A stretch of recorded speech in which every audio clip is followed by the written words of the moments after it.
Welcome to Dead Man Talking. It's guaranteed to put a smile on your face as we welcome back our brother, Mr. Savage, with another channel exclusive, and with what I suspect will be an incredible hit. Of course, as ever though, please do let me know what you thought down below in the comments box. Please do like and share. Well, it really does help build the channel and our community further. Why not hashtag TeamFEAR and DMT's Cryptid crew. And so, with that aside, let's get into tonight's story, entitled Mr. Savage's Paranormal Survival Guide. Let's get straight into that. A guide to deal with cryptids and all things that go bump in a night. A Boy Scout's handbook of essential advice, satirical and entertaining materials that might save your life or make for a funny story to tell all of your dead camping buddies in your afterlife after a pack of dogmen, coyotes, come to serve a generous dose of unhealth care as they eat you and your hot fantasy girlfriend ass first in the middle of the night. Are you plagued by sleep paralysis demons? Check out my fun little system to leave those hellions needing psychological therapy. Introduction. Hi, my name is Mr. Savage, and it has come to my attention that I should write a guide to keep you all alive and well in this crazy world we call home. For far too long, we've told you to stay safe and not sorry. Now I'm going to teach you to actually be safe. From ghosts and goblins to bloodthirsty Wendigos, I've seen and dealt with them all.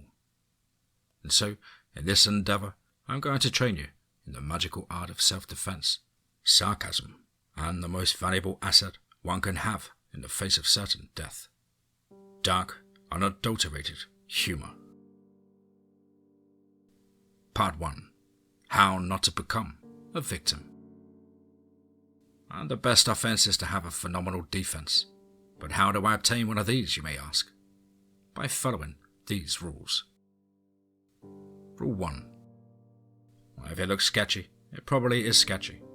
If your idiotic sense of adventure starts outweighing a logical lizard brain, when you see an old abandoned church in the back of a cornfield in the middle of absolute bumfucked Egypt, you should get in your car and keep driving before some dark, insidious, depraved creature latches onto you and starts siphoning your very life force through the misery it begins to immediately inflict.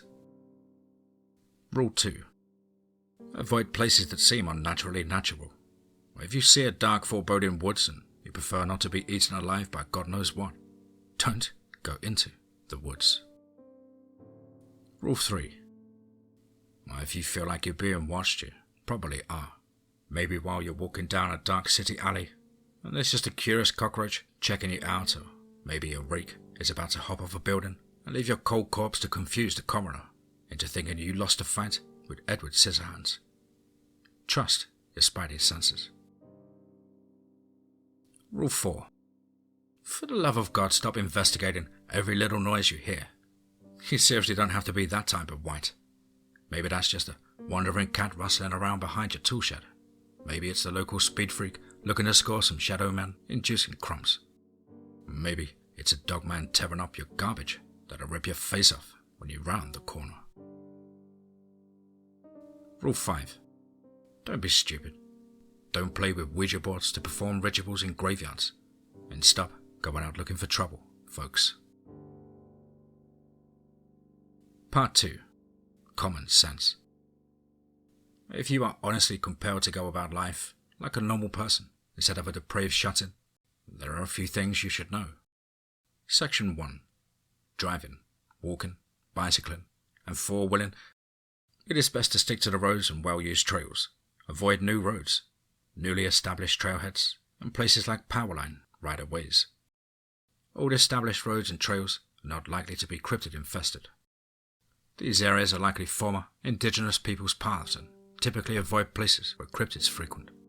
Not to say that they might not be haunted, or if they are haunted, it's likely going to be some lonely ghost left there as a product of an unfortunate accident. But the ghost may not even realize it was past, or might be simply attempting to prevent other people from enduring harm. If you see a ghost in your travels, be respectful and don't taunt it. I mean for real, if I were a ghost out there just trying to be helpful to motorists, and they pulled up being a bunch of douchebags, well, I'd kill the battery in their car and make the interior smell like a filthy gym bag. Section 2. Camping, hunting, hiking, and general outdoor activities. Well, I should go without saying that any time you're in the wilderness, you are subject to a lower status on the food chain.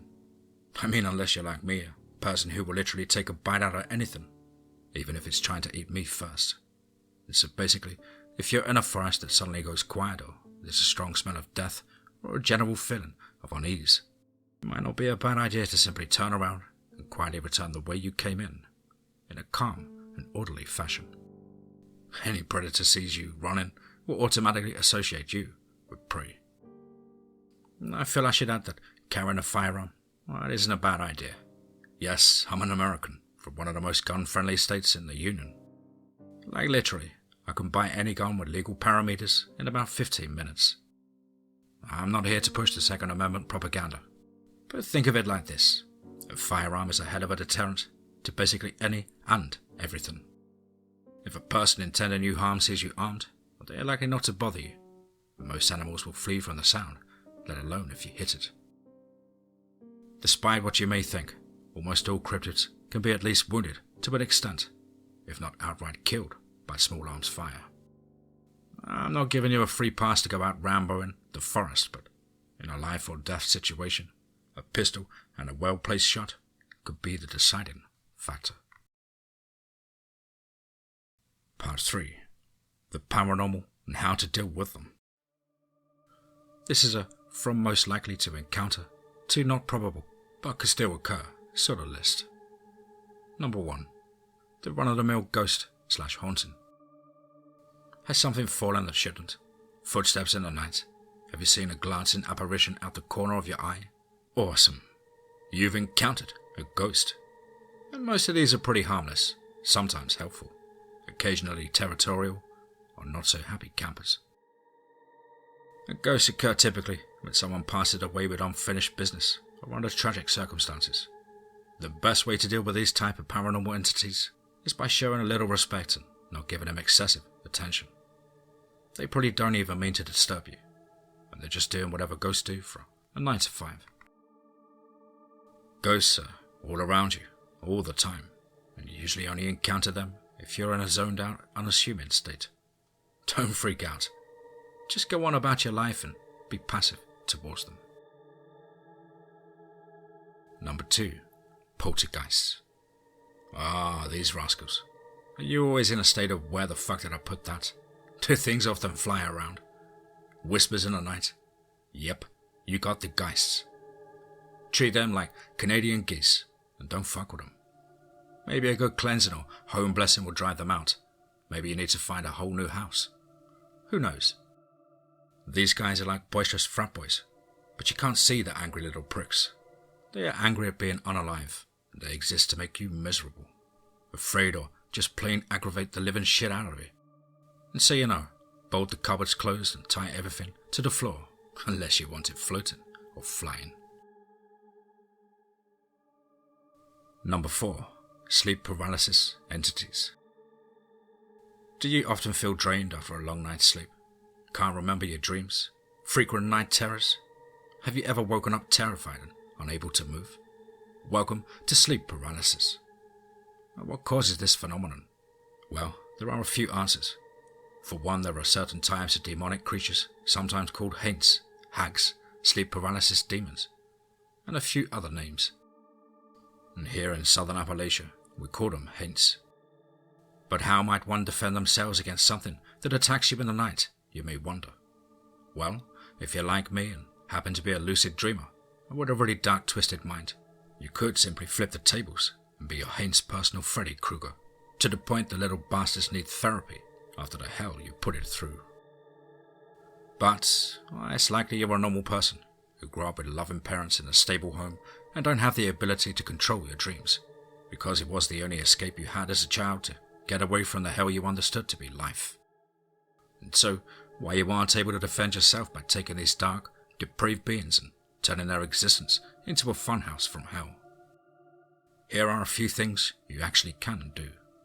Spread salt, sugar, or rice grains on your porches. A haint is obstinately obsessive-compulsive and cannot continue into your home without stopping to count every single piece. This will prevent it from getting inside before sunrise. A similar effect often seen in the South is a straw broom above the doors of a home.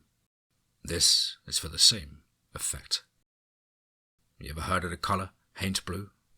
Painting your front door in this nearly sky blue shade can confuse the haint into believing that it's nearly sunrise. Dream catchers can also trap haints. But why give the haint only one obstacle? Put that bastard through Marine boot camp and make it jump through all of the hurdles. Now that's exercising demons, savage style. Number 5. Demons. Ah, buddy, you bought the farm and screwed the pooch all in one go now. Does weird shit happen around 3 a.m? Does your kid talk to imaginary friends with disturbing dialogue? Hearing knocking or footsteps in threes? Have you woken up with distinct cat scratches with 3 lines but you don't own a cat? Haha, yes, you have a demonic infestation. Now these sick fuckers live off despair and misery, are powered by fear and have a real kink for control. They usually start out subtle and innocent or childlike, only to morph into the stuff of nightmares. Whether they are conjured to a location through a ritual, become attracted via the pain and suffering horrific murders tend to produce, or if they latch on and follow you home from that creepy abandoned house your drunk friends dared you to go into. These guys are bad news. They only exist to twist your mind and create suffering to feed on. And so how do you deal with these boogers? Well, personally, I get angry. We're talking about a thermonuclear meltdown of epic proportions, with violent profanity-ridden incantations that would make a priest faint and leaves the demons question who the real monster is.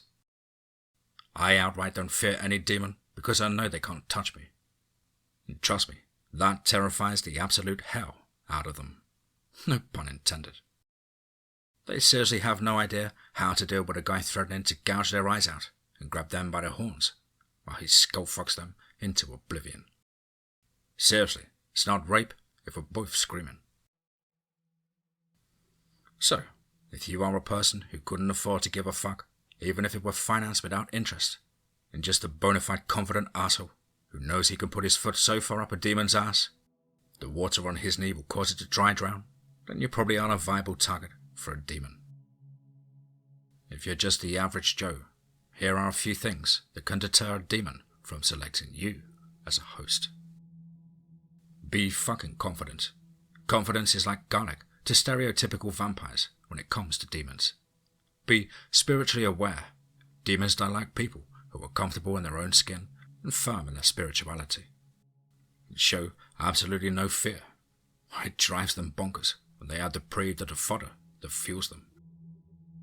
And if all of that fails and you have a demon, I mean, come on, it's almost as bad as having herpes. Here's a few things you can do to rid yourself of the nuisance. Be a complete dick to it. Come home and be like, hey fuckface, I see you're still here and my dishes ain't washed. Gas, grass or ass. Nobody rides for free.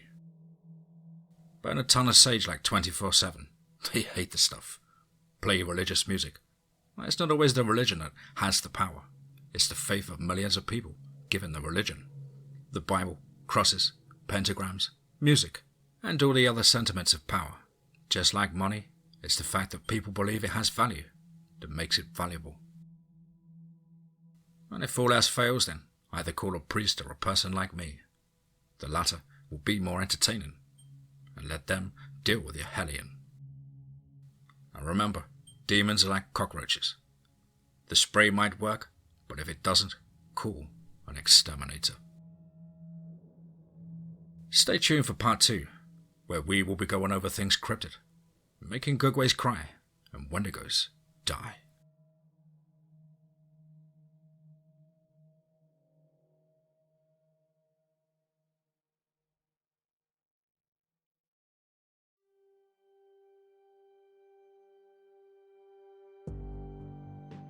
Wow. Certainly another one. Wow. What a fantastic idea by Mr. Savage. Incredibly satire, and certainly had me busting up at some of the jokes in that one. Big thank you, Savage, for allowing me to narrate your work as usual. Always bring your own style and comedy to the stuff we present to the listeners, and of course you know I appreciate it. Hope you dig this one as much as I, and look forward to the updates and any more work in the future. Well, guys and girls, I hope that keeps you safe on your travels into the deep dark woods. But of course, please do let us know down below what you thought. Please do like and share. It really does help build the channel and our community further. Why not hashtag TeamFEAR and DMT's Cryptid Crew. If you think you can bring some fun, fear, and fantastic cliffhangers like a good friend Mr. Savage, then please do get in touch with me at the contact email, which is, as on screen, contactthedeadone@gmail.com. I really look forward to hearing from you. As ever, guys, I hope you're all well and happy, fighting fit and taking the fight back to life. But above all, remember, be safe, not sorry.